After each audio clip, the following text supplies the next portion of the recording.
Mis hermanos, siempre es un enorme gozo y un privilegio venir a Grace Community Church, a la conferencia de expositores, y eso por muchas razones.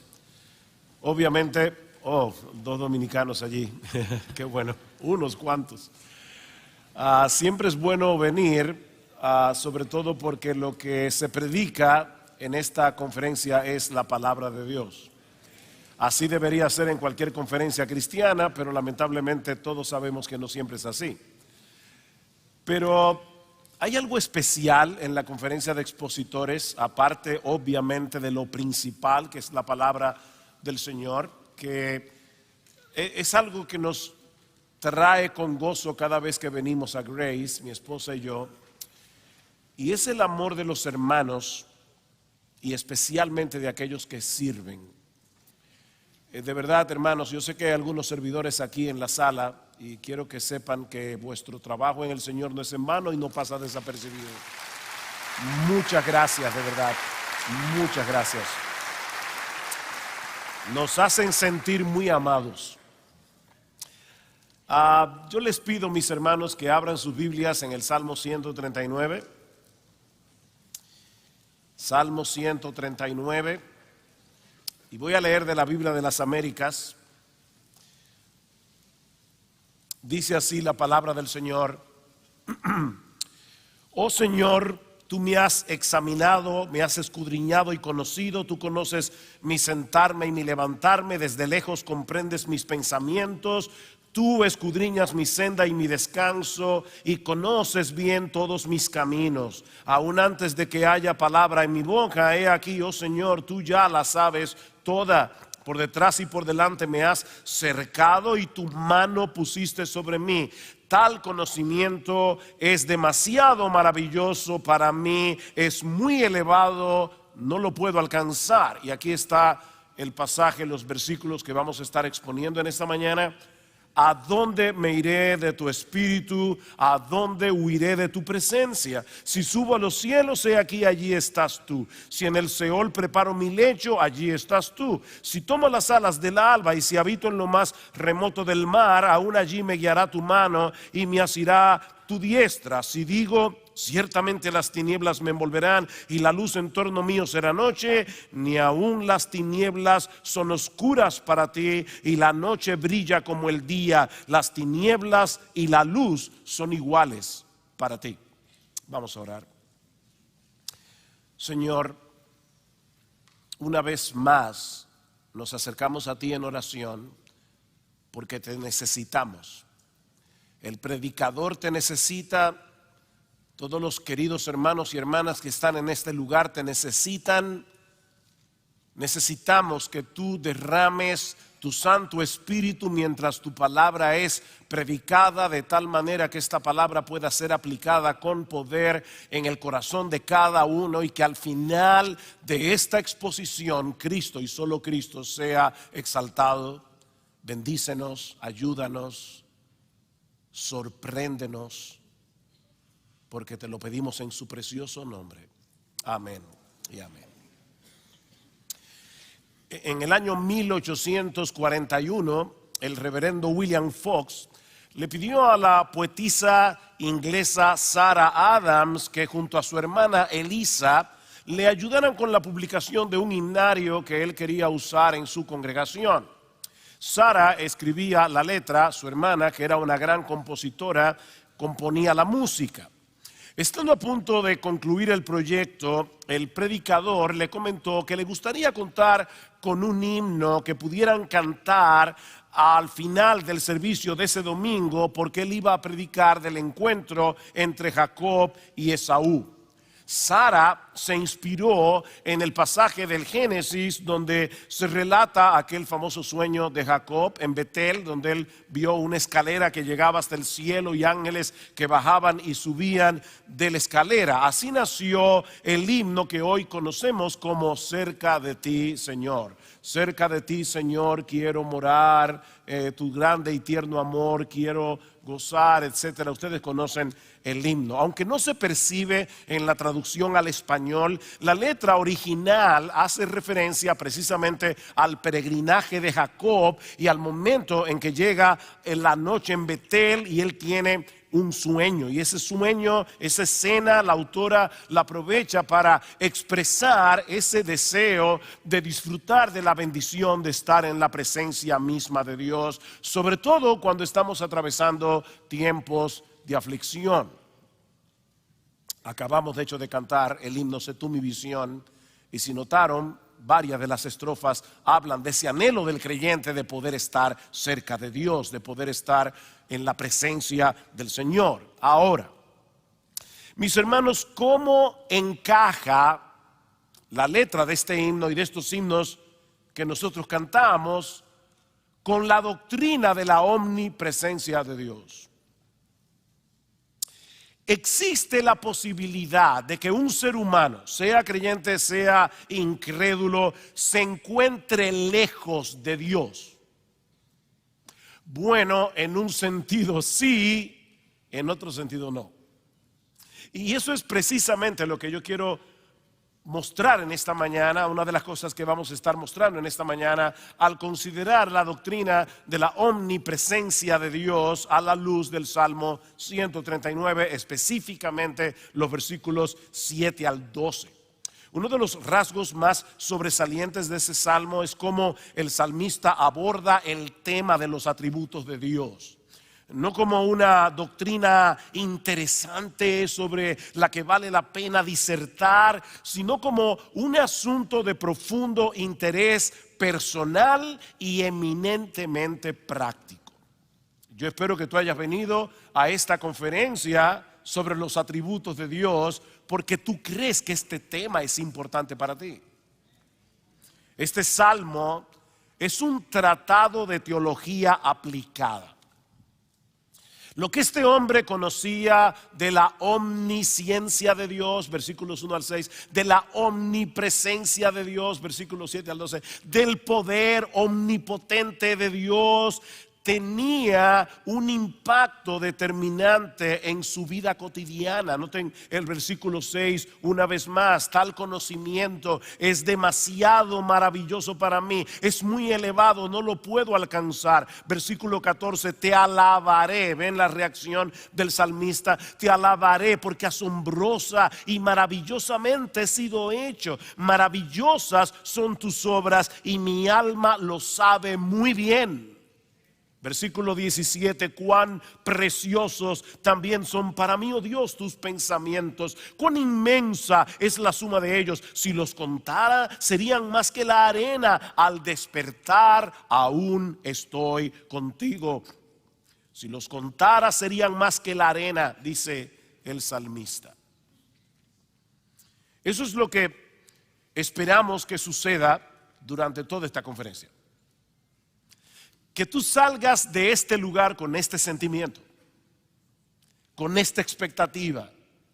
Y es a lo que yo espero contribuir en la sesión de esta mañana al hablar acerca de la omnipresencia de Dios. Veamos en primer lugar el alcance de la presencia de Dios. Versículo 7 nuevamente: ¿a dónde me iré de tu espíritu? ¿A dónde huiré de tu presencia? David está planteando aquí una pregunta hipotética.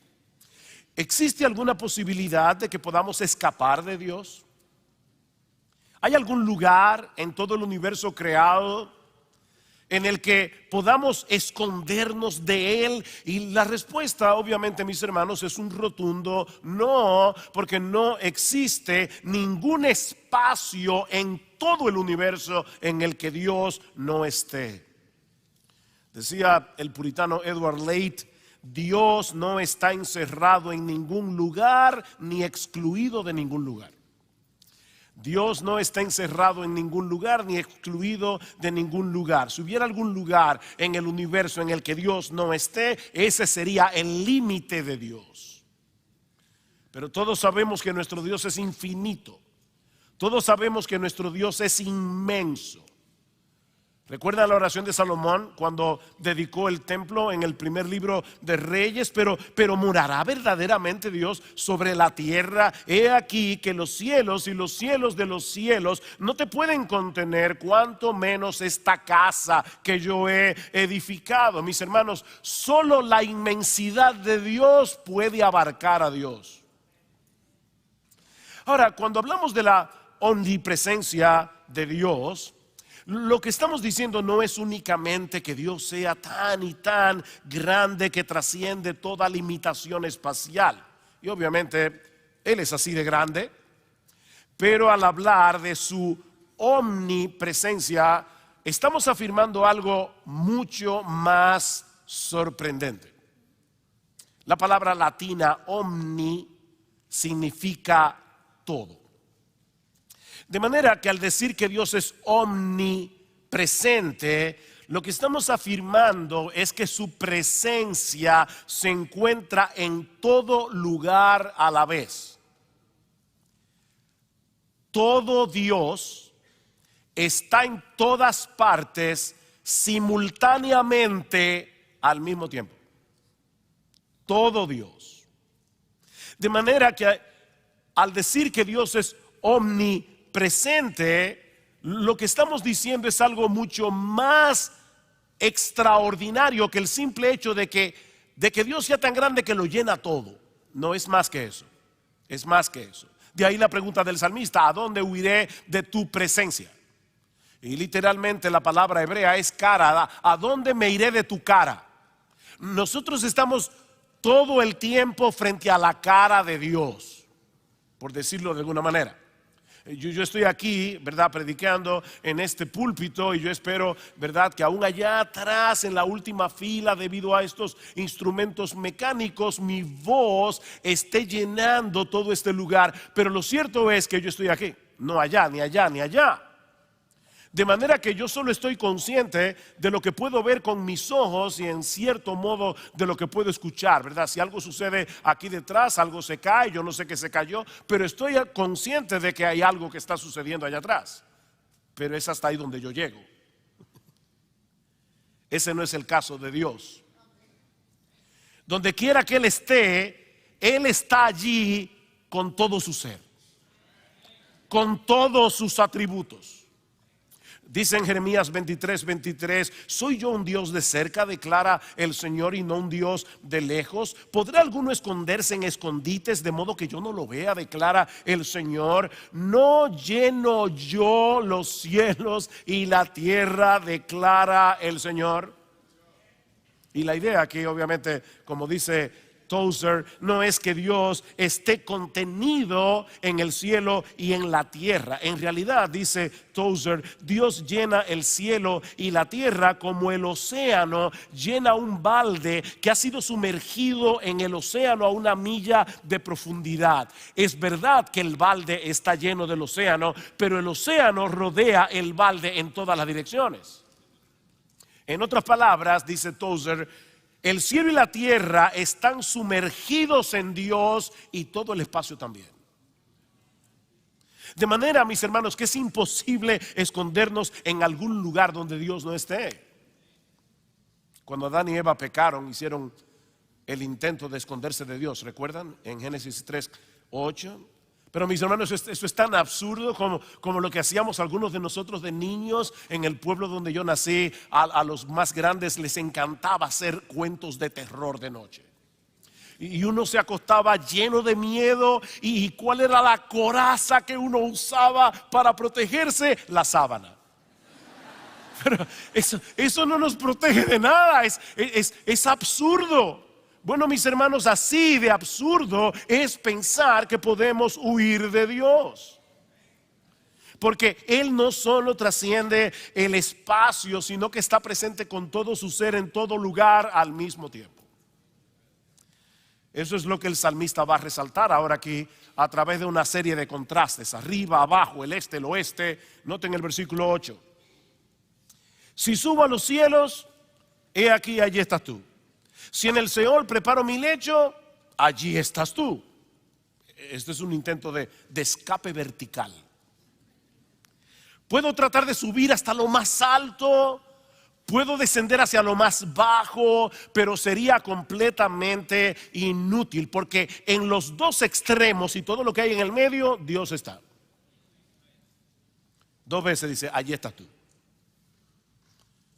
O puedo intentar un escape horizontal, pero el resultado sería el mismo. Versículo 9, si tomo las alas del alba y si habito en lo más remoto del mar, aún allí me guiará tu mano y me asirá tu diestra. El sol, ¿verdad?, se levanta en el este, y desde la perspectiva de Israel, el mar Mediterráneo se encuentra en el oeste. De manera que si aún fuera posible huir con la rapidez de la luz a cualquiera de los dos extremos, al este o al oeste, sería completamente inútil. Seguramente David no sabía en ese momento que la luz se desplaza en el vacío a unos 300,000 kilómetros por segundo. No creo que David tuviera ese dato. Él no tenía Google ni Wikipedia. Pero él sí sabía que ningún objeto conocido se mueve más rápido que la luz. Cuando los primeros rayos de luz de la aurora comienzan a aparecer, inmediatamente se mueve de un extremo al otro con una velocidad asombrosa, sorprendente. Y lo que David está diciendo es que si aún fuera posible subirse en uno de esos rayos de luz y tratar de huir lo más lejos posible en el horizonte a 300,000 kilómetros por segundo, ni aún así llegaríamos a algún lugar donde Dios no esté. Pero el salmista quiere agotar todas las posibilidades. Así que se pregunta si acaso él podría ocultarse de Dios bajo el manto de la oscuridad y de la noche. Noten el versículo 11. Si digo ciertamente las tinieblas me envolverán y la luz en torno mío será noche, ni aún las tinieblas son oscuras para ti, y la noche brilla como el día. Las tinieblas y la luz son iguales para ti. Ven, hermanos, todo intento de escapar es inútil, porque Él no solo trasciende el espacio, sino también la luz y las tinieblas.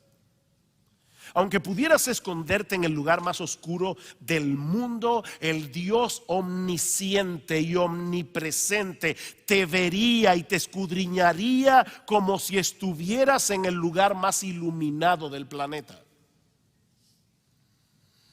Dice el salmista en el Salmo 98: has puesto nuestras iniquidades delante de ti. Y ahora escucha, mi hermano, mi hermana, nuestros pecados secretos a la luz de tu presencia.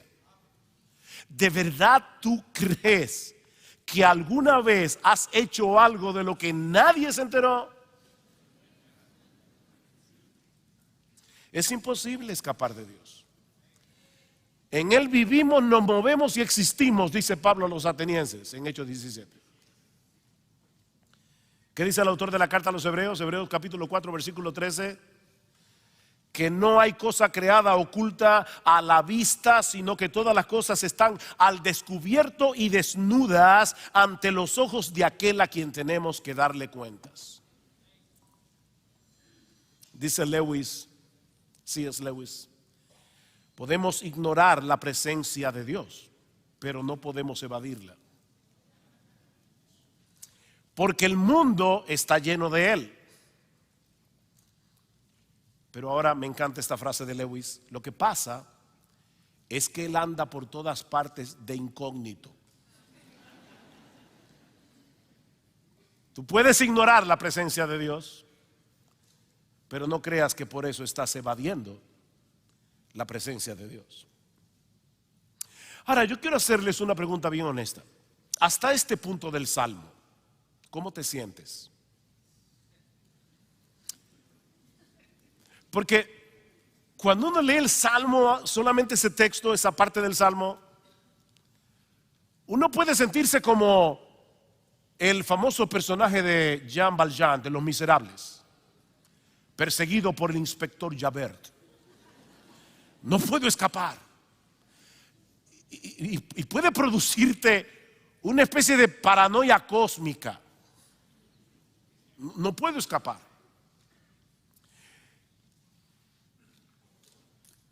Imagínate que alguien te dice, por más que lo intentes, no vas a poder escapar de mí.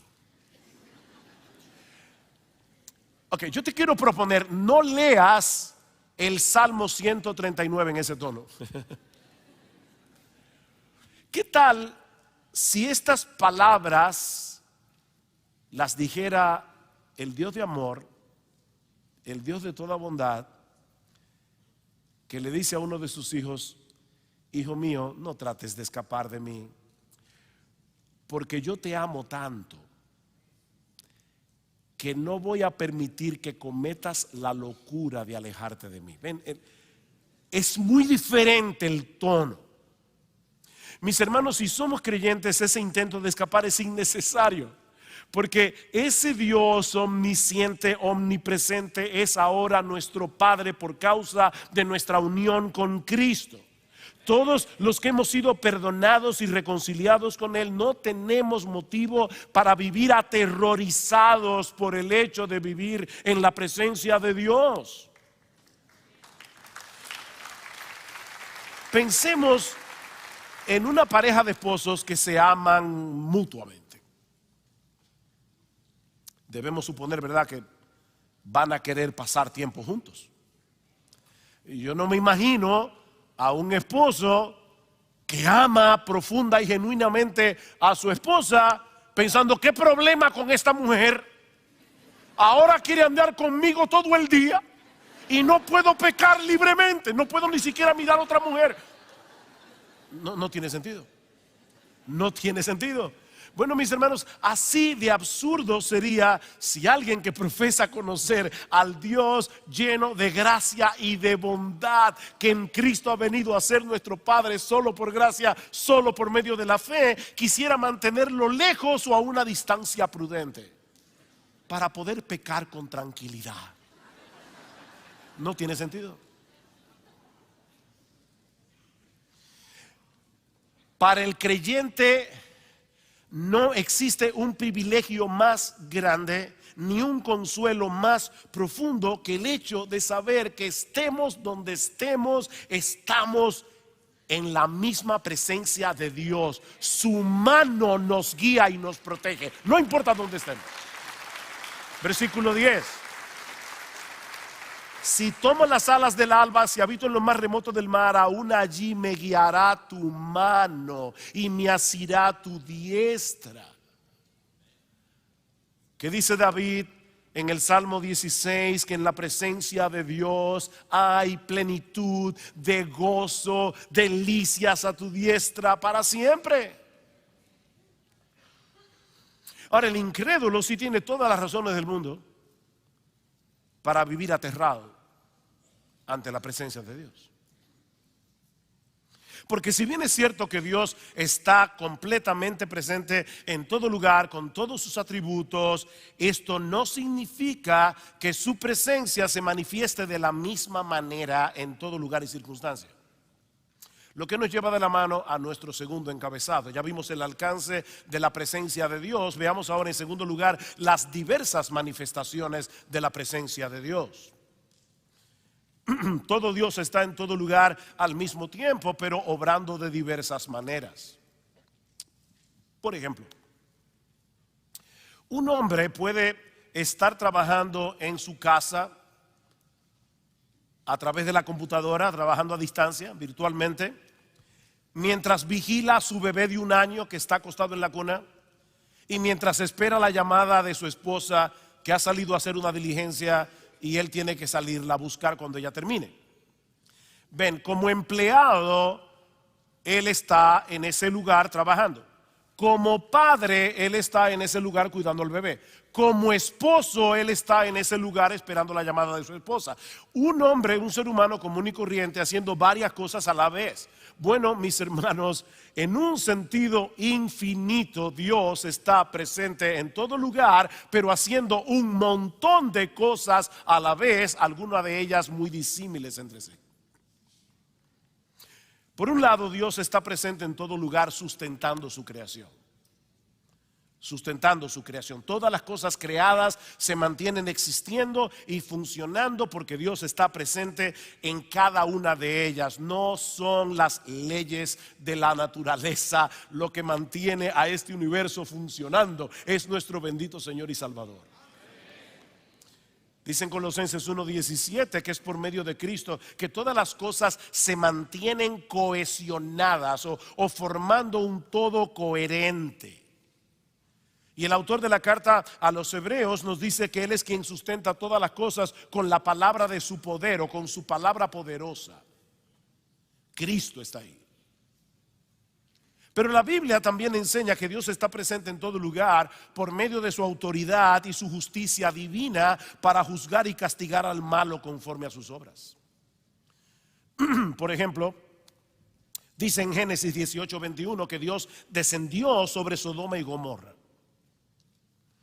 La idea obviamente no es que Dios estaba confinado al cielo y ahora tuvo un movimiento, ¿verdad? Él se movió del cielo a la tierra. No, hermanos, esto es lo que se conoce como un lenguaje antropomórfico. El autor de la escritura nos está hablando en un lenguaje que tú y yo podamos entender. Pero lo que esto quiere decir es que el Dios omnipresente había decidido traer sus justos juicios sobre Sodoma y Gomorra por causa de sus pecados. Dios no se había movido de lugar, pero su juicio iba a descender sobre ellos para destruirlos.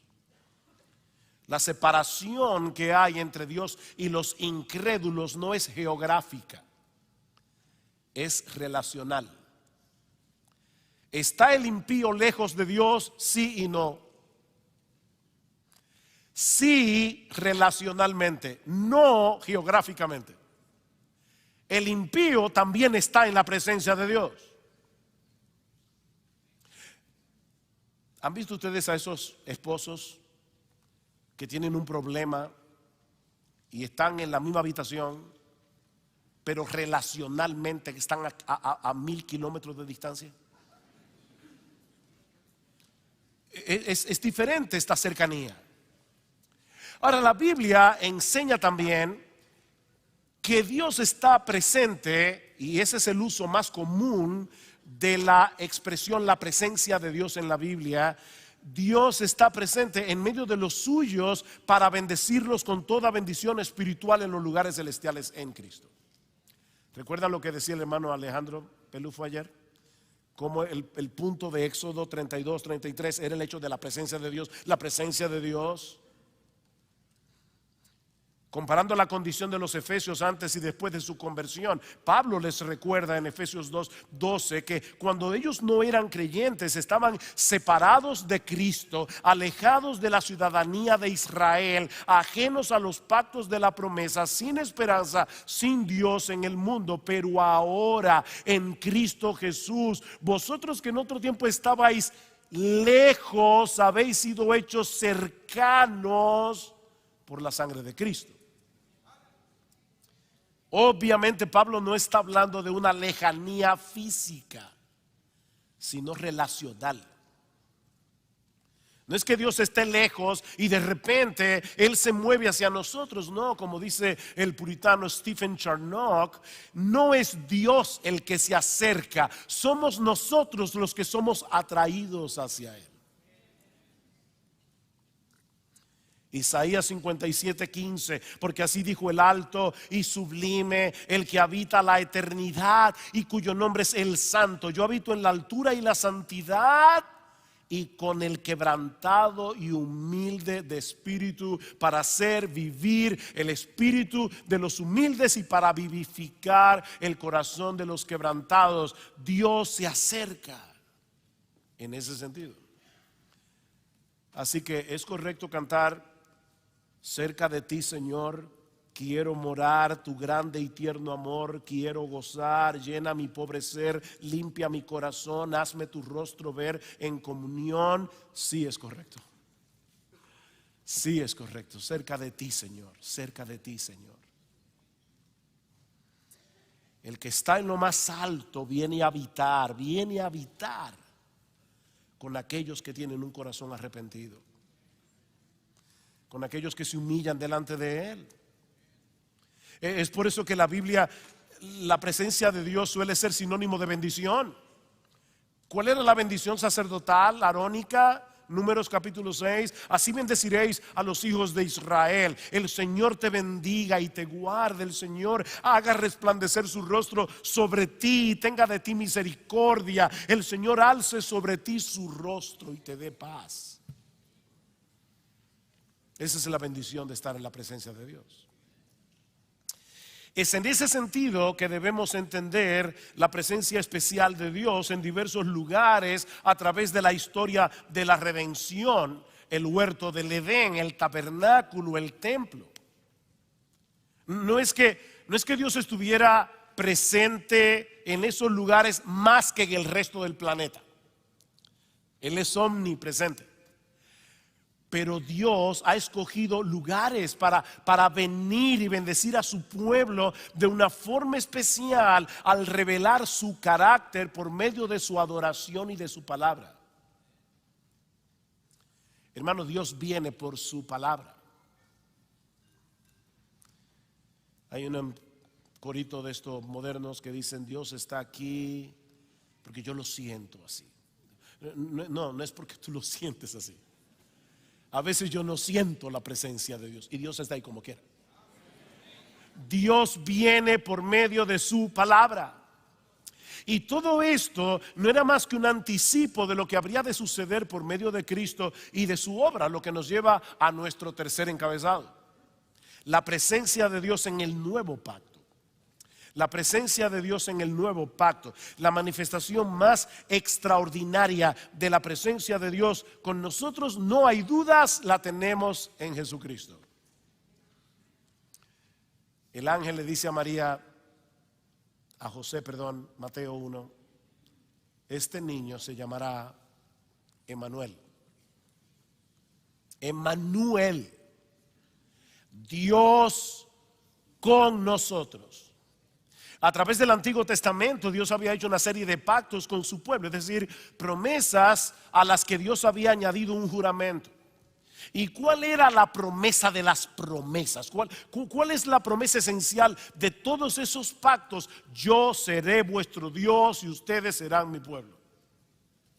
O como dice en Levítico 26:12, y esta es la versión que más me gusta, dice: andaré entre vosotros y seré vuestro Dios y vosotros seréis mi pueblo. Andaré entre vosotros. Mis hermanos, ¿a qué les suena eso? En el principio era el verbo era con Dios, el verbo era Dios y aquel verbo se hizo carne, fue hecho carne, puso su tabernáculo entre nosotros, moró entre nosotros y vimos su gloria, gloria como lo del unigénito Hijo de Dios. El Dios todopoderoso, la segunda persona de la Trinidad, se hizo hombre y anduvo entre nosotros.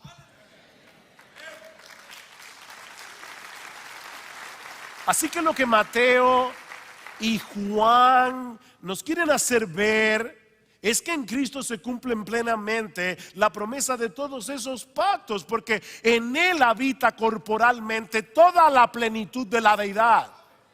Colosenses 2. Wow, hermanos. No me acuerdo, ayer oímos tantas prédicas que ya ni me acuerdo quién predicó qué, pero sé que uno de los predicadores decía constantemente: esto debe sorprendernos. Creo que eras tú, Alejandro. Esto debe sorprendernos. Esto debe sorprendernos. La segunda persona de la Trinidad, Dios el Hijo, se hizo hombre para venir, estar en medio nuestro, morir por nosotros en una cruz y reconciliarnos con Dios, de modo que tú y yo ahora pudiéramos disfrutar la bendición de su presencia en nuestras vidas. Pero no termina ahí. Él ascendió a los cielos después de su muerte y su resurrección, pero nos envió su Espíritu. ¿Recuerdan cuando el Señor dice en el aposento alto: yo no os dejaré huérfanos, vendré a vosotros? Él no está hablando allí de la segunda venida, Él está hablando de la venida de su Espíritu. Yo no pienso dejarlos huérfanos, yo vendré a vosotros. Así que Por causa de Jesús, nosotros, tú y yo, somos morada de Dios. Somos templos del Dios viviente. O sea, recuerdan Juan 14, no se turbe vuestro corazón, creéis en Dios, creed también en mí. En la casa de mi Padre muchas moradas hay. Yo voy a venir a llevarlos conmigo. Lo que Cristo está diciendo es, hay moradas, ya están listas. Hay lugar para nosotros en el cielo. Pero en lo que llegamos a la morada de Dios, ¿saben lo que voy a hacer? Le dice Jesús, yo voy a traer esa morada a vosotros, a vuestro corazón. Él trajo su morada por medio de su Espíritu, mientras aguardamos el cumplimiento de Apocalipsis capítulo 21 versículo 3. He aquí el tabernáculo de Dios con los hombres, y Él morará con ellos, y ellos serán su pueblo, y Dios mismo estará con ellos como su Dios. ¿Y saben lo que sucederá, mis hermanos? En ese momento enjugará Dios toda lágrima de los ojos de ellos, y ya no habrá muerte, ni habrá más llanto, ni clamor, ni dolor, porque las primeras cosas pasaron. Ese será el clímax de la vida bienaventurada, cuando podamos disfrutar de la presencia de Dios en cuerpos glorificados, sin el estorbo del pecado. Qué triste, ¿verdad, hermanos? Estamos aquí en este cuerpo de muerte. Esta mañana, obviamente, como decía el hermano Luis, estamos cansados. Esta conferencia es una bendición, pero cansa. Y esta mañana, cuando nos despertamos, y uno trata de poner su corazón, ¿verdad?, para lo que va a hacer. Y en una tuve que decirle, Señor, por favor, ayúdame, porque estoy tratando de orar, pero mi mente está divagando, estoy cansado. En el cielo no divagaremos más.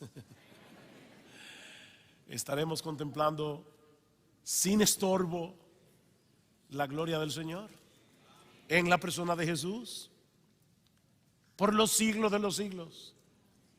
No por 2 días en una conferencia. ¿Se dan cuenta, mis hermanos, la importancia de esta doctrina? Aquí y ahora, esto no es una mera abstracción académica. Vivimos en la presencia de Dios. Y eso tiene implicaciones. Lo que nos lleva a nuestro último encabezado, y que veremos mucho más brevemente: las aplicaciones prácticas de la presencia de Dios. En primer lugar, mis hermanos, esta doctrina es fundamental para nuestra lucha con el pecado y nuestro crecimiento en santidad. Esta doctrina es fundamental para nuestra lucha contra el pecado y para nuestro crecimiento en santidad. Recordar que vivimos constantemente en la presencia de un Dios 3 veces santo será un poderoso incentivo para decirle no a las tentaciones. Será un poderoso incentivo para vivir para la gloria de Dios. Éxodo 20 es uno de esos textos que me asombran, sobre todo el primer mandamiento: no tendrás dioses ajenos delante de mí. ¿Escuchan lo que le dice Dios a su pueblo aplicando su omnipresencia? No tendrás dioses ajenos delante de mí. Cada vez que nosotros sustituimos a Dios por un ídolo, lo que estamos haciendo es exactamente lo mismo que un marido infiel que pone la foto de su amante en la cabecera de la cama de su lecho nupcial, para que su esposa vea la foto de su amante cada vez que despierta. Dios está diciendo: no tendrás dioses ajenos delante de mí. Estamos en la presencia de Dios. Eso es serio. Todo lo que hacemos lo hacemos en la cara de Dios, y con Dios morando en nuestro corazón. ¿O ignoráis que vuestro cuerpo es templo del Espíritu Santo, el cual está en vosotros, el cual tenéis de Dios, y que no sois vuestros? 1 Corintios 6:19. Glorificad pues a Dios en vuestro cuerpo y en vuestro espíritu, porque ambos son de Dios. Somos templo del Espíritu Santo. Pero en segundo lugar, esta doctrina es un gran consuelo en medio del dolor y de la aflicción. Una de las cosas más terribles que uno puede sentir cuando está en medio del dolor es la soledad. Tenemos gente alrededor, pero uno percibe, no me entienden, no entienden mi dolor. Y por lo tanto, yo puedo estar rodeado de personas, pero me siento solo. Mi hermano, mi hermana, tú no estás solo. Tú eres un hijo de Dios. Tú no estás solo. La mano de Dios está sobre nosotros en todo momento y circunstancia, pero de manera particular en medio del sufrimiento. En medio del sufrimiento. Claman los justos y el Señor los oye. El Señor los oye y los libra de todas sus angustias. Salmo 34:17. Cercano está el Señor a los quebrantados de corazón y salva a los abatidos de espíritu. ¿No está cerca Dios del que tiene gozo? Claro que sí. Podemos disfrutar a Dios en el gozo, pero el salmista quiere recordarnos, porque en el gozo es fácil recordar que estamos en la presencia del Señor, pero no siempre en el dolor. Y por eso el salmista nos está diciendo, no lo olvides, cercano está el Señor a los quebrantados de corazón. Su presencia especial está con aquellos que claman a Él en medio del dolor, para venir a consolarlos y fortalecerlos. Piensa en el ejemplo de José, vendido por sus propios hermanos, encarcelado injustamente, lejos de su familia, pero allí en ese país extraño, lejos de su padre. ¿Qué dice Génesis 39:21? Pero el Señor estaba con José. Y eso hace toda la diferencia. En tercer lugar, esta doctrina debe ser un incentivo para tener comunión con Dios y para depender continuamente de Él en oración. Sobre todo cuando estamos haciendo su obra, sobre todo cuando estamos cumpliendo la gran comisión. Él ha prometido estar con nosotros todos los días hasta el fin del mundo. Sobre todo cuando estamos cumpliendo la encomienda de hacer discípulos.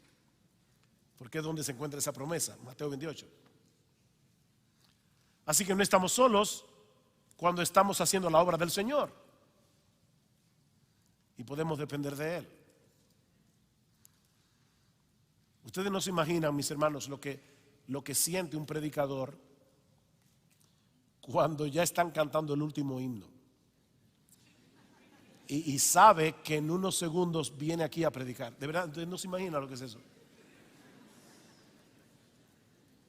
Y uno dice, Señor,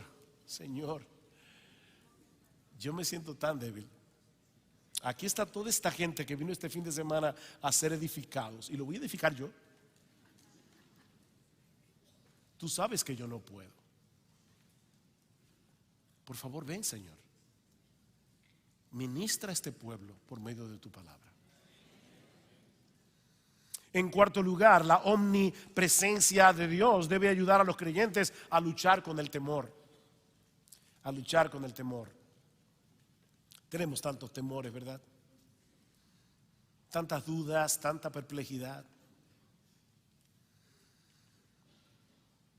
Le preguntaron una vez a alguien, ¿es usted creyente? Y dijo, no, yo soy dudante. Yo vivo luchando con tantas dudas, con tanto temor. ¿Tú quieres luchar eficazmente contra el temor? ¿Cómo se sostuvo Moisés delante de Faraón, el hombre más poderoso de la tierra, porque él estaba viendo al invisible. Él estaba consciente, el todopoderoso creador de los cielos y la tierra está aquí al lado mío. ¿De quién temeré? Alzaré mis ojos a los montes. ¿De dónde vendrá mi socorro? Mi socorro viene de Jehová, que hizo los cielos y la tierra. Él no duerme, no descansa, no toma siesta, siempre está aquí. Decía alguien: donde quiera que las pruebas te encuentren, escucha su promesa. No temas porque yo estoy contigo. No desmayes porque yo soy tu Dios que te esfuerzo. Siempre te ayudaré, siempre te sustentaré con la diestra de mi justicia. Wow, qué promesa más hermosa. Dios está contigo. En quinto lugar, el hecho de que Dios manifieste su presencia especial en medio de su adoración y de su palabra debería traernos con expectativas a congregarnos con su iglesia en el día del Señor.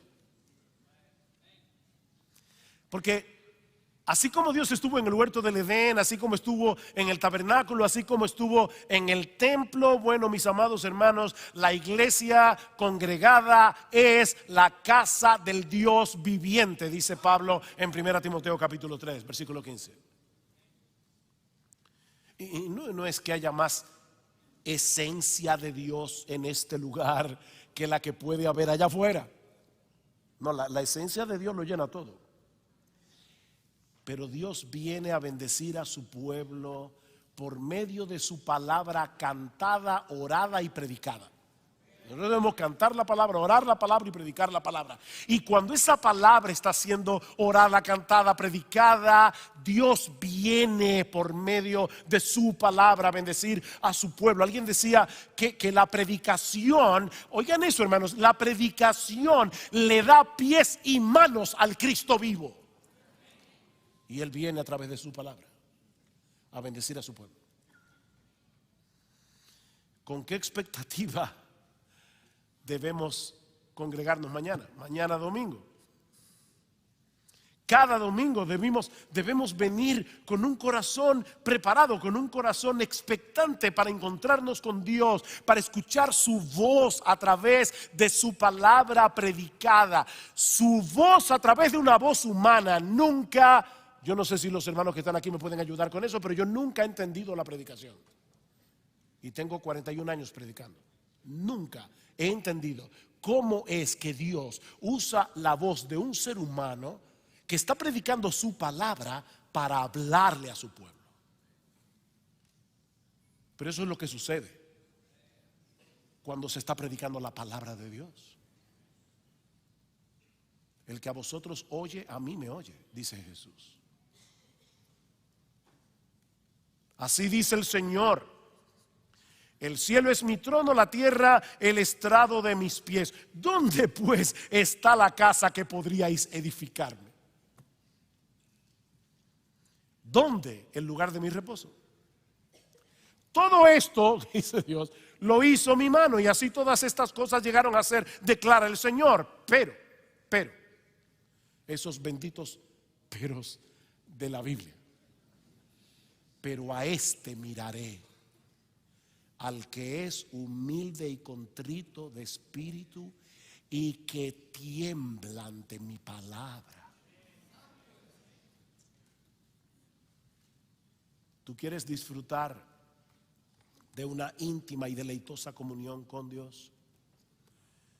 Acércate con un espíritu humilde y con un corazón sensible para escuchar su voz a través de la exposición de su palabra. Y finalmente, la omnipresencia de Dios es una advertencia para todos aquellos que no conocen a Dios y continúan en su obstinación y en su pecado. Yo no puedo asumir que todos los que están aquí son verdaderos creyentes. No los conozco, Pero tal vez vino un hijo, un hermano, una hermana que fue invitada a esta conferencia. Mi amigo, recuerda que no existe un lugar en todo el universo en el que puedas esconderte de Dios. Y cuando tengas que comparecer delante de Él en el día del juicio, te enfrentarás con un juez que conoce tu vida hasta en el más mínimo detalle. Pero ese juez diseñó un plan de salvación por medio de la persona de su Hijo, que vivió la vida de perfecta obediencia que tú jamás podrás vivir y que murió en una cruz como un criminal por todos los pecados de aquellos a quienes Él vino a salvar. Y hoy te ofrece en el Evangelio perdón y vida eterna por medio de la fe. Mi amigo, no sigas tratando de huir de Dios, huye hacia Dios. Huye hacia Dios. Ven y refúgiate en Cristo por la fe, porque en Él hay perdón, en Él hay misericordia. En el texto que citaba nuestro hermano ayer, Éxodo capítulo 34, ese es un texto incomprensible. En una misma línea dice que Dios no puede dar por inocente al culpable. Dios no puede pasar por alto nuestros pecados. Él no puede hacer eso.